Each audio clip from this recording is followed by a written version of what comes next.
Au Japon, alors en 2010, il y avait 34,7 centenaires pour 100 000 habitants. À Okinawa, donc c'est une petite île japonaise, 66,7 centenaires pour 100 000 habitants. Au Canada, en 2011, il y avait 17,4 centenaires pour 100 000 habitants. Et comment ça se fait que les Japonais vivent aussi longtemps? 5, 4, 3, 2,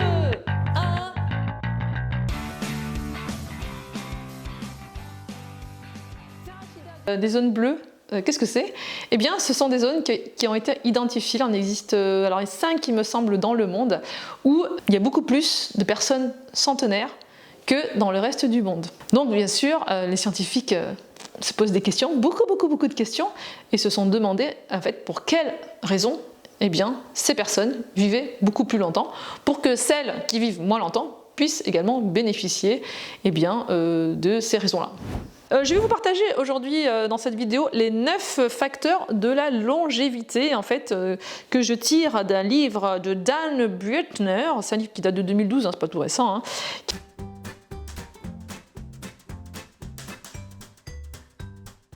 Le premier, eh bien, c'est quelque chose que je vous ai déjà partagé sur Sentez-vous bien, c'est une activité physique modérée et régulière. Voilà, c'est quelque chose que je prône. Il vaut mieux faire du sport régulièrement, de manière modérée, que d'en faire pas souvent de manière intensive, d'accord, de manière à s'exploser, en fait, à se défoncer la tronche, quoi. Voilà. Donc allez-y tranquillement, allez plutôt marcher de manière rapide un peu tous les jours plutôt que de faire un trail de 50 bornes une fois tous les 6 mois. Le deuxième facteur qui a été identifié donc par ce fameux auteur, eh bien c'est d'avoir un but dans la vie. Voilà, pourquoi je suis là, qui suis-je? Déjà, qui suis-je? Une question que je me pose au quotidien. Qui suis-je? Pourquoi je suis là? En fait, oui, de savoir en fait pourquoi on est là. Et ce qu'on fait là, eh bien, c'est vrai que ça donne un petit peu des ailes, ça donne un objectif de savoir où on va. Donc voilà, si vous n'avez pas identifié votre but dans la vie, eh bien c'est l'occasion de prendre un petit cahier, un petit bloc-notes et pourquoi pas d'écrire et de voir eh bien ce que cela vous inspire en fait lorsque vous parlez de but dans la vie, puisque chacun a vraiment un but qui lui est propre. Le troisième facteur, eh bien c'est la réduction du stress. Ah tu tiens, c'est un sujet d'actualité, n'est-ce pas? Actuellement, nous sommes un peu tous stressés par le contexte actuel. Eh bien pourquoi pas se prendre du temps et se faire du bien tout simplement, se poser un petit peu. Et souffler, souffler et puis éliminer un petit peu toutes les tensions et les émotions que génère tout ce petit raffut. Alors le quatrième point, c'est la restriction calorique. Alors la restriction calorique, qu'est-ce que c'est? C'est un truc incroyable, c'est se restreindre au niveau de l'alimentation, c'est manger moins que ce dont l'organisme a réellement besoin en termes de calories. Alors c'est des choses qui sont assez... pas nouvelle au niveau scientifique. Depuis très longtemps déjà, les scientifiques avaient remarqué que des araignées ou même des souris, lorsqu'elles mangeaient moins que nécessaire, eh bien, elles vivaient plus longtemps. Donc c'est ce qu'on appelle la fameuse restriction calorique. Donc bien sûr, ça vient en lien avec la qualité de l'alimentation, bien évidemment, puisque je pense que si on mange moins, mais qu'on mange que de la merde, eh bien, je ne suis pas sûre que ça fonctionne. Au cinquième point, eh bien, c'est bien sûr une alimentation à base d'aliments surtout d'origine végétale. Tiens, waouh, quelle surprise!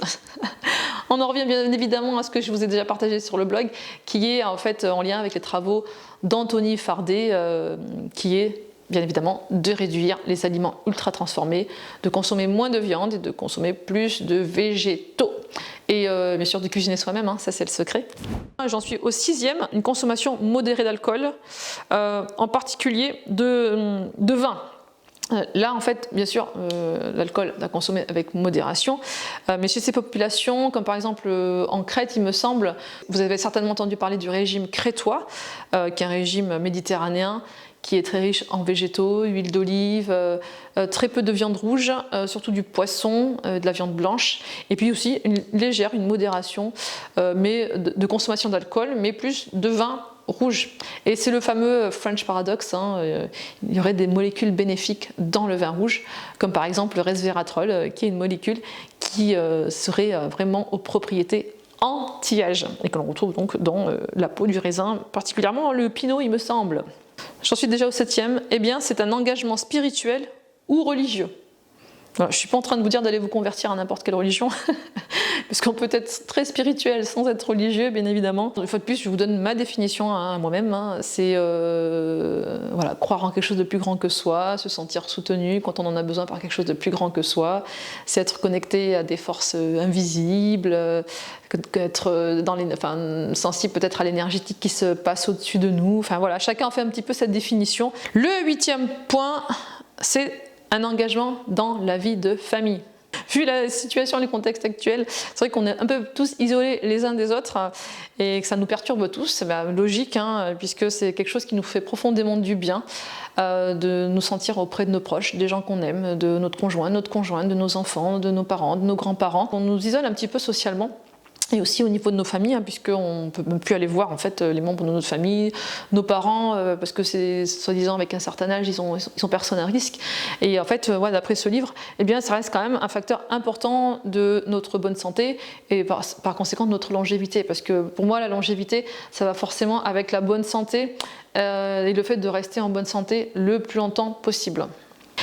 Et enfin, le dernier point, le 9e dont nous parle ce monsieur dans son livre, dans les 9 facteurs de la longévité, eh bien, c'est un engagement dans la vie sociale. Tiens, encore un en lien avec notre interaction avec les autres, donc social, ça peut être pourquoi pas du bénévolat. C'est vraiment à chacun d'identifier ce qui le fait, qui fait en fait, ce qui lui parle, ce qui est dans ses valeurs.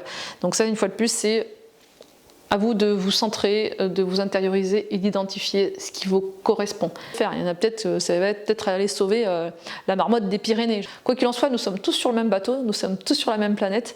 Donc restons solidaires, aidons-nous les uns les autres. Si vous voyez des personnes en détresse, même s'il n'y a pas besoin de les approcher physiquement, puisqu'il faut soi-disant limiter la propagation du virus, appelez-les, faites des visios, utilisez votre smartphone cette fois-ci. Voilà mes amis. C'est un message, ma foi, assez spirituel finalement. Prenez bien soin de vous, tenez bon, mais ça va venir, ça va venir. Je suis vraiment ravie que vous soyez là, une fois de plus, je vous aime. Et prenez soin de vous et de vos proches.